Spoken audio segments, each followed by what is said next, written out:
Hello guys and welcome back to my channel सिर्फ IAS.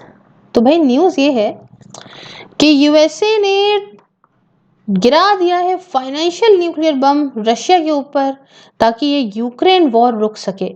क्या है पूरी खबर, आइए जानते हैं। शुरू करने से पहले चैनल को सब्सक्राइब कर लीजिए, बेल आइकन को प्रेस करिए ताकि आपको रेगुलर अपडेट्स मिलते रहें। तो देखिए खबर क्या है। खबर ये है कि यूनाइटेड स्टेट्स, ब्रिटेन और यूरोपियन यूनियन, ठीक है, इन सब ने क्या करा कि सैंक्शंस लगाना शुरू कर दिया अगेंस्ट मॉस्को। ये सैटरडे की बात है। क्यों? क्योंकि रशिया जो है वो भाई लगातार हमला करे पड़ा है यूक्रेन पे। तो इन्होंने कहा कि भाई ये एक्सेस यहाँ पे ब्लॉक कर देंगे to the SWIFT international payment system पे। मैं पूरी बात बताऊंगी, बहुत ज़्यादा इंटरेस्टिंग है और बहुत ज़्यादा नॉलेजेबल है। बट थोड़ा सा अनअकैडमी के बारे में जानिए। देखिए आप सब प्रीलिम्स की प्रिपरेशन कर रहे हैं और उस प्रिपरेशन में आप सब जानते हैं कि टेस्ट सीरीज का बहुत इंपॉर्टेंट रोल होता है। तो अनअकैडमी ने एक अनअकैडमी लाइट नाम से एक नया प्रोडक्ट लॉन्च किया है जिसमें आप वीकली टेस्ट सीरीज एनालिसिस होंगे टॉप एडुकेटर्स के द्वारा, साथ में लर्नर परफॉर्मेंस इंडेक्स में आपको मिलेगा। अर्ली बर्ड ऑफर सिर्फ और सिर्फ 3149 का है। लिंक डिस्क्रिप्शन बॉक्स में है, अभी एनरोल करिए। तो आप मेरा कोड जब सिर्फ आईएएस यूज करेंगे तो आप ये डिस्काउंट पा पाएंगे। आइए वापस से अपने टॉपिक पे जाते हैं। तो अब आपके दिमाग में आया होगा कि भाई क्या अभी तक अनाउंस करा है इन कंट्रीज ने और क्या चल रहा है। देखिए यूनाइटेड स्टेट्स हो, ब्रिटेन हो, यूरोप हो, कनाडा हो, इन सारे ने कमिट करा है कि हम कुछ रशियन बैंक्स को स्विफ्ट पेमेंट सिस्टम से हटा देंगे, deploying what the French finance minister had earlier called a, भाई इस बात को पहले फ्रांस के जो आपके फाइनेंस मिनिस्टर थे इन्होंने कहा था कि फाइनेंशियल न्यूक्लियर बॉम्ब होगा। क्यों? क्योंकि इससे रशिया का जो ये इतना फाइनेंशियल स्ट्रक्चर है ये बहुत अफेक्ट करेगा, और ट्रेडिंग पार्टनर्स का भी करेगा। तो भाई ऑब्वियसली पता है कि स्विफ्ट पेमेंट सिस्टम से क्या होता है, इंटरनेशनल पेमेंट ट्रांसफर हो जाते हैं। जैसे कि अभी आप यूट्यूबर हो तो यूट्यूबर पे आप देखे होंगे, आप सबको पता होगा कि आप एक स्विफ्ट PIC कोड डालते हो जब भी आप यहाँ पे अपना वायर ट्रांसफर करते हो तो ज़रूरी होता है। तो यहाँ पे कुछ रशियन बैंक को हटा देंगे तो मतलब बहुत बड़ा ह्यूज लॉस हो जाएगा। देखिए लेटेस्ट राउंड ऑफ सैंक्शंस तब निकली जब यूएस के ट्रेजरी डिपार्टमेंट ने कहा कि ये टारगेट कर रहे हैं मेन कोर इंफ्रास्ट्रक्चर रशिया के फाइनेंशियल सिस्टम का, और सैंक्शन लगाया दो बहुत बड़े बड़े बैंकों पे। एक है state backed sabre bank SBER.MM और दूसरा है VTBR.MM। Also on the sanction list are Otkritie, आपकी सोवकॉम बैंक, नोवीकॉम बैंक और कुछ सीनियर एग्जीक्यूटिव जो कि स्टेट ओन बैंक्स के हैं। अब यूएस के जो बैंक्स हैं, हो सकता है भाई देखो ऐसा होता नहीं है। जब दिक्कत क्या होती है ना, अगर तुम किसी के साथ बुरा करोगे, मतलब जैसे सपोज करो, बुरा तो नहीं, अभी इस जो रेफरेंस में आपको समझाती हूँ, इस तरह से समझाती हूँ कि अगर ऐसा करते हो कि आप किसी की दुकान से सामान लेते हो, और अगर वही दुकान है, आसपास कुछ ही दुकान है, उनमें से एक वो दुकान है, और अगर उस दुकान से आप सामान लेते हो और आपने एक बार उसे चकमा चखाने के लिए, उसको एहसास दिलाने के लिए कि उसने क्या करा है, गलत करा है या नहीं करा है, आपने उसकी दुकान से सामान लेना बंद कर दिया, तो इसमें इसका तो घाटा है बट आपका भी घाटा होता है। तो सैंक्शंस में दोनों ही कंट्रीज का घाटा होता है, बट कंपैरेटिवली ऐसा होता है कि भाई सामने वाली कंट्री जो है उसका ज़्यादा हो जाता है कि उससे कोई नहीं लेता सामान।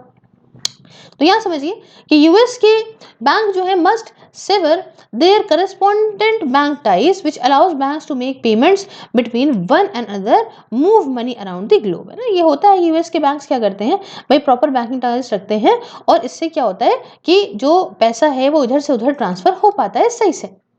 तो रशिया इसका लार्जेस्ट लेंडर है और ये आपका जो सिबर बैंक है विदिन 30 डेज वाला, विदिन 30 डेज ये लार्जेस्ट लेंडर है रशिया जो है। तो ऑफिशियल ने वाशिंगटन में ये भी डिसाइड करा, वन सेकेंड, ये भी डिसाइड करा कि सरकार का सबसे पावरफुल सैंक्शनिंग टूल यही होता है, ठीक है। Adding VTB, Otkritie, Novikom bank और Sovcom bank to the specially design nationals list. जो मूव ये जो करा गया, इससे क्या है कि कुछ kicks the banks out of the US financial system. ये सारे जो बैंक्स हैं अभी यूएस फाइनेंशियल सिस्टम से निकले बाहर, इनका ट्रेड अमेरिकन के साथ ये रुक गया और इनका जो यूएस एसेट्स है वो भी फ्रीज कर दिए गए, वो भी यहाँ पे जाम हो गए भाई साहब। तो यहाँ पे समझिए रोक दिए गए सब कुछ। यहाँ पे यूएस ने अपने ताल्लुकात इन बैंकों से खत्म कर लिए। यूएस की मार्केट में इनका अब कोई रोल नहीं। तो यूएस के सैंक्शन का ये भी टारगेट करते हैं, मतलब यूएस के सैंक्शन जो लगाए गए ना, ये टारगेट करते हैं दो और चीज़ों को, दो बेलारूसियन स्टेट ओन्ड बैंक्स को, जिनका नाम है बेलिनवेस्ट बैंक और bank डेब्राइट, over the country's support for Moscow's attack. US sanctions came soon after British government said, मतलब ये जल्दी सैंक्शन तब निकले जब ब्रिटिश की सरकार ने बोला कि भैया हम इम्पोज करने जा रहे हैं एक एसेट फ्रीज सारे ही मेजर रशियन बैंक के ऊपर, इंक्लूडिंग वीटीबी, एंड यहाँ पे मेजर जो रशियन कंपनीज हैं इनको भी हम यहाँ पे रोक लगा रहे हैं कि वो ब्रिटेन के अंदर अब फाइनेंसेस नहीं रेज कर सकती हैं। तो देखिए देश के चक्कर में कितो सब चीज़ का नुकसान होता है, बहुत बड़ा ह्यूज नुकसान होता है ये। तो रशिया के जो बैंक्स हैं, रशियन बैंक्स जो हैं, would be cut off from sterling market, इनको वहां से अभी हटा दिया जाएगा, क्लियरिंग पेमेंट नहीं क्लियर कर सकते हैं। ब्रिटिश प्राइम मिनिस्टर ने सारी बात बोली। और ब्रिटेन जो है इन्होंने ये भी अनाउंस करा कि हम असेट को भी फ्रीज कर देंगे, ट्रैवल को भी बैन कर देंगे, रशिया के पॉलिटिकल और फाइनेंशियल जो बड़े बड़े लोग हैं उनके ट्रैवल को भी बैन कर देंगे, चाहे वो लोग क्यों ना हो जो बहुत ज़्यादा high rolling London life styles को आराम से इंजॉय करते हैं, उन सबको हम यहाँ अपने आने से मना कर देंगे। 100 से ज़्यादा 100 से ज़्यादा इंडिविजुअल्स, एंटिटीज, सब्सिडरीज, वो अल्टीमेटली सैंक्शन उन सब पे लग जाएगा।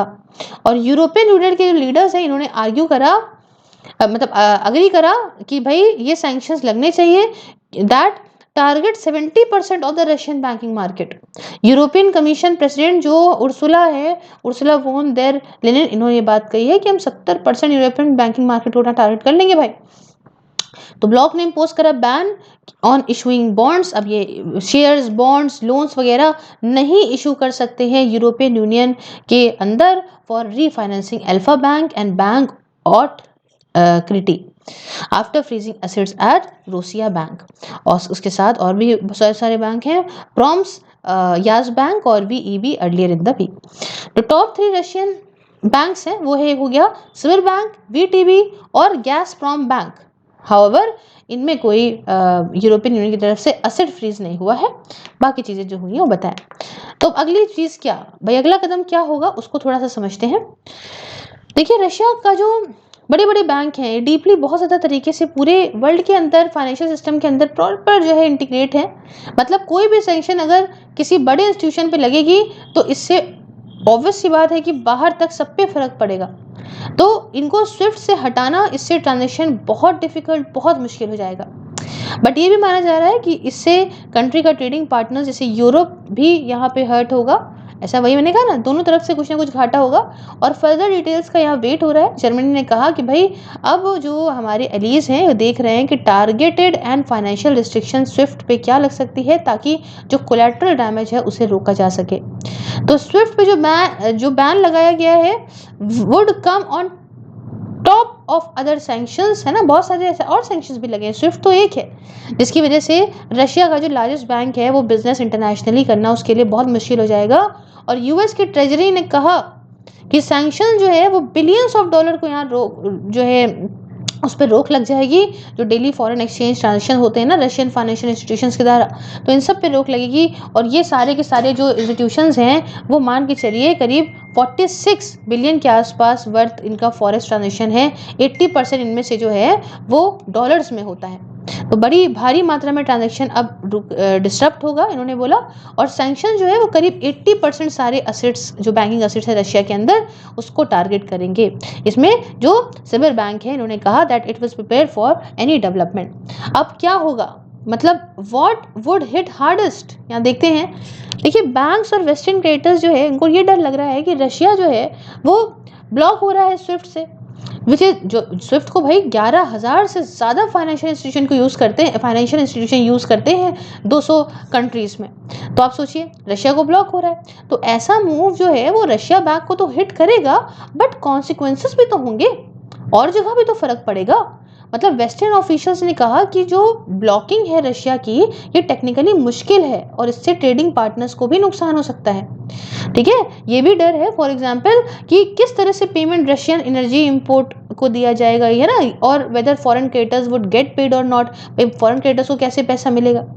तो एनालिस्ट का ये कहना है कि रशियन इंस्टीट्यूशन यहाँ पे बेटर है able to cope up with the sanction. Russia पे वैसे भी सैंक्शन का बहुत कम असर पड़ता है, ठीक है। And although that does not mean they would not hurt, हालांकि हर्ट होगा लेकिन चलो देखो क्या होता है, जितना कम होगा, बट इतना देखते हैं कि उनका कहना है कि हो सकता है ना।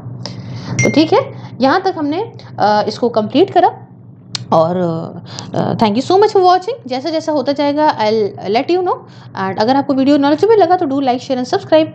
मिलते हैं नेक्स्ट वीडियो में जल्द ही। धन्यवाद। जय हिंद।